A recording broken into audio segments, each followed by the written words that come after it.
Olá pessoal, neste vídeo a gente vai falar da Guerra Fria, né? O período pós-Segunda Guerra Mundial. Nós vamos destacar esse momento que vai desde 1946 a 1991, né? Nesse período, o presidente é o Truman, o primeiro-ministro é o Winston Churchill e o líder da União Soviética é o Stalin. Nós sabemos que a União Soviética e os Estados Unidos, junto com a Inglaterra, saem vitoriosos sobre a Alemanha, sobre a Itália e sobre o Japão, né? E eu vou falar de uma forma cronológica para que a gente conheça todos os eventos principais que aconteceu durante a Guerra Fria. A princípio, o ministro Winston Churchill, ele elabora um plano chamando, esse plano que o mundo seria dividido. Ele dá o nome de Cortina de Ferro, ou seja, a divisão no mundo ocidental e do mundo oriental. O mundo ocidental seria a Europa junto com o continente americano. E isso praticamente prevalece até nos dias atuais. Lembrando que a Guerra Fria, ela termina em 1991. E o mundo, o mundo oriental, o mundo do Oriente seria a União Soviética junto com a China, O mundo oriental, o mundo asiático. Logo depois, nós temos a doutrina Truman, que é o presidente dos Estados Unidos. O que é a doutrina Truman? É impedir que o comunismo venha a avançar sobre o Ocidente, que o comunismo venha a avançar sobre a Europa e sobre a América, sobre os Estados Unidos, Canadá, sobre o México, sobre a América Latina, onde está o Brasil, Argentina e Uruguai. Então essa doutrina é visando o quê? Impedir o avanço do comunismo. Por isso que o Winston Churchill já falava sobre a cortina de ferro, que o mundo seria dividido entre socialismo e capitalismo. Na verdade, o socialismo ele surgiu como uma alternativa ao capitalismo, para ver se essa forma de governo iria funcionar. Mas durante a Guerra Fria, foi provando que o governo socialista não ia desenvolvendo com qualidade, não ia desenvolvendo economicamente, satisfatoriamente, como a democracia, como o capitalismo. Então nós temos aí a doutrina Truman. E a Europa, há uma união entre a Europa e os Estados Unidos e essa união prevalece até hoje. Os Estados Unidos cria o Plano Marshall, isso em 1947. E o que é esse Plano Marshall? Esse Plano Marshall, os Estados Unidos, ele empresta dinheiro para a Europa, ele financia a Europa. Lembrando que a Europa passou por duas grandes guerras, a Primeira Guerra em 1914 a 1918 e a Segunda Guerra em 1939 a 1945. A Europa está destruída, a parte urbana dela, na maioria dos principais países ali, está destruído pela guerra, economicamente também. A Europa está muito fraca por ter acontecido duas guerras muito próximas uma da outra e os Estados Unidos empresta. Esse é o Plano Marshall de 1947, para que empresta dinheiro para fortalecer a economia da Europa, para estruturar a urbanização da Europa, para que possa reconstruir a Europa novamente.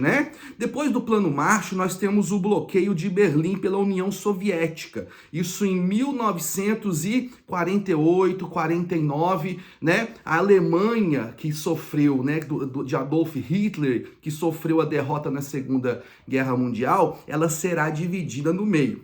E quem decide dividir é a União Soviética de Stalin, Eles dizem que era para conter o capitalismo, a democracia do lado oriente da Alemanha, o que na verdade não era. Devido a população do Ocidente perceber, que a população do Oriente era mais atrasada economicamente, as pessoas que estavam na Alemanha Oriental, elas começavam a passar, para o lado ocidental. Então, a União Soviética diz que era para conter a democracia e o capitalismo, mas na verdade não. As pessoas começaram a perceber que a democracia, que o capitalismo tinha mais êxito, que o governo capitalista e democrático tinha mais êxito que o socialismo e o comunismo da União Soviética. Então, a União Soviética decide dividir a Alemanha. E aí vira-se, a Alemanha Ocidental Ocidental, com Estados Unidos e Inglaterra, e a Alemanha Oriental sobre a influência, sobre o poder ali da União Soviética, né? Isso chama o bloqueio de Berlim, né? Depois, pessoal, nós temos há uma política dos Estados Unidos junto com a Europa, né, durante a Guerra Fria, de criar a OTAN. E nós sabemos que a OTAN ela está até nos dias atuais. Os Estados Unidos cria o exército, né, o exército da OTAN, onde une a força militar, né, dos Estados Unidos com a força, né, militar da Europa, e se caso o Oriente tentar invadir o Ocidente, né, a OTAN, o exército da OTAN, ligado à Europa e Estados Unidos, possa conter o avanço ali, né, do exército do Oriente, que seria a União Soviética e a China, né? Em 1940, em 1950, né, eu tenho que destacar que houve também a Guerra da Coreia, né, durante o período de Guerra Fria. O que aconteceu da Guerra da Coreia, né? A Coreia, ela era dividida em Coreia, né, Coreia do Norte e Coreia do Sul. A Coreia do Norte tenta anexar toda a península para ela, né? E os Estados Unidos teme isso, porque se, né, a Coreia do Norte, que é socialista, ela consegue tomar toda a península, os Estados Unidos teme que também outros países em volta venham a se tornar socialista. A Coreia do Sul tem uma grande dificuldade de vencer a Coreia do Norte diante da invasão. E aqui, o que a Coreia do Sul ela faz? Ela pede ajuda militar aos Estados Unidos. Lembrando que a Coreia do Norte é socialista e a Coreia do Sul é capitalista. Ela pede intervenção dos Estados Unidos. Os Estados Unidos fornece armamentos, né, militares, e fornece soldados para lutar contra a Coreia do Norte. E a Rússia e a China apoia a Coreia do Norte, né? E os Estados Unidos fornece armamentos, né, e soldados para a Coreia do Sul. Essa guerra, ela não tem desfecho e continua dividido, né? Existe uma fronteira que separa, não existe o vencedor, que separa a Coreia do Norte da Coreia do Sul, né? É a luta. Na verdade, durante a Guerra Fria, a União Soviética e os Estados Unidos, eles nunca travaram diretamente uma guerra, né? Porque eles tinham bombas nucleares e eles sabiam que eles poderiam destruir o mundo. Mas houve conflitos menores, menores entre países menores, medindo força entre capitalismo e socialismo, que nós podemos aí ver com a Coreia do Norte socialista e a Coreia do Sul capitalista. Depois, né, o Oriente vê que os Estados Unidos, junto com a OTAN, cria o exército, né, o exército do Ocidente. E a União Soviética, junto com os países do leste europeu, cria o Pacto de Varsóvia, né, que é uma aliança militar, né, do Oriente, é uma aliança militar socialista também para resistir se caso houver um ataque da OTAN, né? Então existe também o exército comunista, o exército do lado socialista, né? E em 1957, né, a União Soviética ela lança o primeiro satélite, né, o primeiro satélite chamado Sputnik no espaço. Esse satélite ele era voltado para testes de rádio, né? A prova, né, Estados Unidos e a União Soviética, eles nunca entraram para o campo de batalha, eles nunca lutaram mesmo, né, de soldados, lutas físicas, né? Mas a luta era ideológica, era uma disputa científica, era uma disputa tecnológica, era uma disputa militar, né? Até as mídias e as comunicações eles usavam para mostrar qual tipo de governo era superior ao outro, né? Sempre o inimigo do Ocidente sendo o soviético e sempre o inimigo do soviético sendo, né, o capitalismo, né? Então havia sempre essa disputa para provar para o mundo qual, né, forma de governo seria melhor, né? E isso vai se concluir em 1991, mostrando nessa queda de braço quem venceu, né? Então, em 1961, a construção do Muro de Berlim. Quero voltar, né, a ressaltar. Essa construção é devido que as pessoas do lado soviético, da Alemanha Oriental, está passando, né, para o lado ocidental. Porque lá tinha uma melhor qualidade de vida, os salários eram melhores, né, a qualidade de vida era melhor e a União Soviética usou como um pretenso para combater o capitalismo, o que na verdade ela percebeu que as pessoas estavam saindo, né, da Alemanha Oriental e se voltando, né, para a Alemanha Ocidental. Então ela cria o Muro de Berlim para barrar, né? Existe também no ano de 1962, durante o período da Guerra Fria, a crise dos mísseis. Quando Cuba se torna, né, a Revolução Cubana com Fidel Castro e Che Guevara, né? Há uma revolução ali, derruba o governo, né, de Fulgêncio Batista, né, ali em Cuba.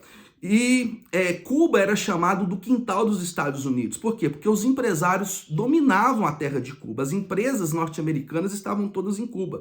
E quando Fidel Castro ele toma o poder, ele como se diz, ele praticamente vira tudo do Estado. Os empresários, né, perdem as suas empresas e os Estados Unidos se sente lesado. E os Estados Unidos começa a ameaçar, né, a invadir Cuba. Né, Fidel Castro, né, neste momento, ele fica, né, com receio e ele pede ajuda à União Soviética, né? E isso é o momento mais tenso da Guerra Fria, onde quase explode a Terceira Guerra Mundial, né? A União Soviética envia navios e desses navios tem ogivas nucleares. A União Soviética instala mísseis direcionados ao território dos Estados Unidos, né? E há uma grande tensão, porque também os Estados Unidos tinha mísseis na Turquia direcionados, né, para o território soviético.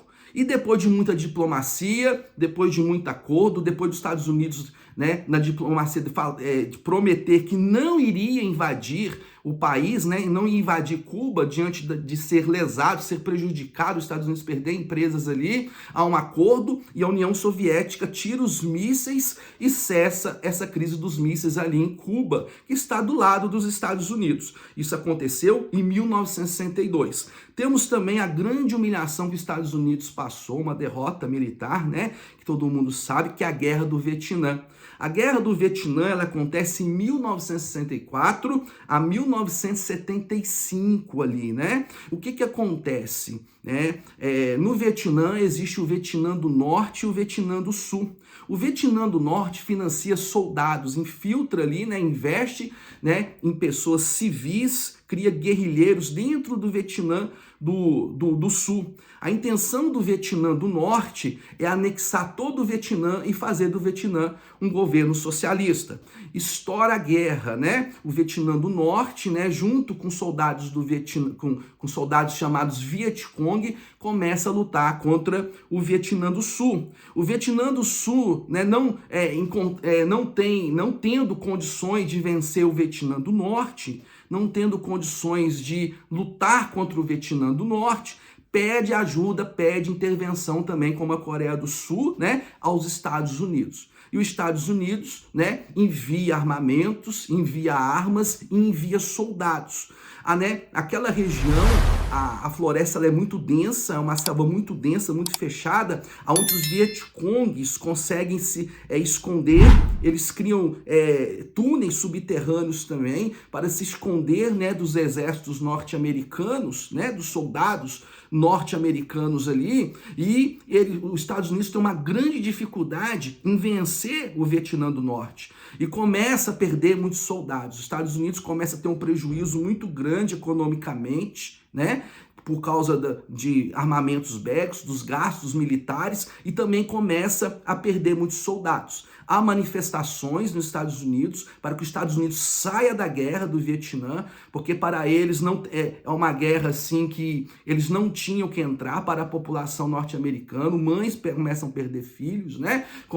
Familiares começam a perder parentes, né? Os Estados Unidos começam a ter um prejuízo tanto em vidas como em financeiro, e os Estados Unidos resolve tirar o seu exército, né? E para finalizar, mostrando que, né, um pequeno país conseguiu resistir à maior potência mundial, lembrando na história que foi uma das maiores humilhações e derrotas que os Estados Unidos sofreu para o Vietnã do Norte. Logo após, com a retirada do exército norte-americano, acontece o que o Vietnã do Sul, né, teme, o que os Estados Unidos teme, e o Vietnã se torna um país comunista, né? O Vietnã do Norte consegue anexar, né, toda aquela região, tornando um só governo, o comunismo, tá bom? Em 1900, em 1969, os Estados Unidos, ele produz um foguete chamado Apollo 11. O primeiro homem a ir ao espaço foi Yuri Gagarin, foi um russo, foi da União Soviética. Mas o primeiro homem, a ir na Lua foi através de um foguete que os Estados Unidos produziu chamado Apollo 11, E o astronauta chamava Neil Armstrong, Então, em 1969, o homem pisa pela primeira vez na Lua, não é isso? E em 1980, durante a Guerra Fria, vai mostrando a fraqueza, do socialismo, vai mostrando a fraqueza do comunismo. E o que mostra nessa fraqueza do socialismo e do comunismo, comparando com o capitalismo? Os baixos salários, os países socialistas, eles não desenvolviam economicamente como os países capitalistas, Para você ter uma ideia ali, na Alemanha Ocidental, os jovens, as pessoas, elas tinham uma estatura maior. Por quê? Porque eles alimentavam melhor, eles comiam melhor, A qualidade de vida dos alemães do Ocidente era melhor, Os salários era melhor, A alimentação não era escassa, O socialismo também tem uma ineficiência produtiva e escassez de bens. Então, mostra ali uma escassez de bens em alguns países socialistas, baixa produtividade, indústria ineficiente, economia atrasada, e isso vai mostrando que durante o período de 1946 a 1991, vai mostrando para o mundo, que a democracia, que o capitalismo, que o poder de compra, que a qualidade de vida, a qualidade de educação, a qualidade da saúde, é mais satisfatória, é mais produtiva do que o socialismo da União Soviética, Nós temos também aqui a queda do Muro de Berlim. Esse é o maior símbolo do fim da Guerra Fria. Estamos terminando esse vídeo, A Guerra Fria, há vários eventos. Em 1989, acontece a queda do Muro de Berlim. Por quê? Porque as pessoas já começam a ficar revoltadas com essa situação de ver a Alemanha dividida, e muitos querem ter a liberdade de ver seus parentes, e muitos querem ter a liberdade de ir e de vir. Então, tanto do lado ocidente como do lado do oriente, os civis começam a pegar marretas, começam a pegar, ferramentas, e começam a quebrar o Muro de Berlim. E a maioria que está no ocidente, devido, a baixos salários, devido à economia ser mais, não ser tão eficiente igual o capitalismo, devido também, a ter essa escassez de bens, eles começam a deslocar e desejar a morar na Alemanha Ocidental, dos Estados Unidos ali, da Inglaterra, E aí eles quebram o Muro de Berlim. O Muro de Berlim é o maior símbolo da vitória do capitalismo, da democracia sobre, o socialismo, da União Soviética, tá ok?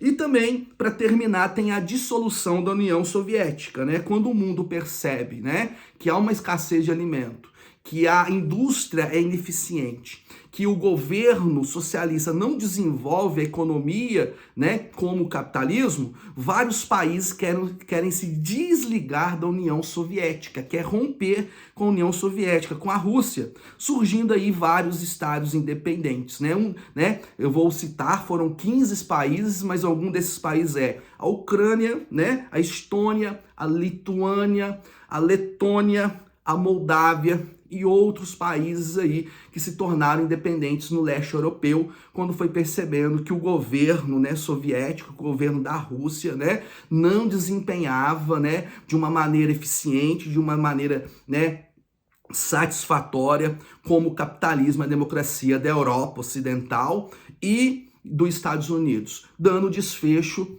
da Guerra Fria, Então a Guerra Fria, ela começou em 1946 e ela termina em 1991. Então hoje nós falamos sobre a Guerra Fria. Eu, resumidamente, eu abordei os principais fatos da Guerra Fria. E se você prestou atenção nesse vídeo, você vai saber, você vai começar a entender, né, sobre todos esses acontecimentos, né? Teve a mídia também, Hollywood, a televisão, a rádio, né, como eu abordei aqui também, sempre colocando, né, o Ocidente, colocando, né, o socialismo como o inimigo, como o vilão nos filmes, e do lado da Alemanha Oriental da mesma forma, né? No mais, né, um forte abraço, né, que Deus abençoe. E se esses vídeos desse canal você tem aprendido, você tem, né, tem sido produtivo para você, você tem, né, gostado desses vídeos, você tem aprendido, tem adquirido cultura, entendido a história, a geografia, né, as palavras de motivação, as palavras de Deus, se inscreva no canal, dê uma força para que a gente continue fazendo esses vídeos, né, para que você continue, né, recebendo conhecimento, sabedoria. Se inscreva,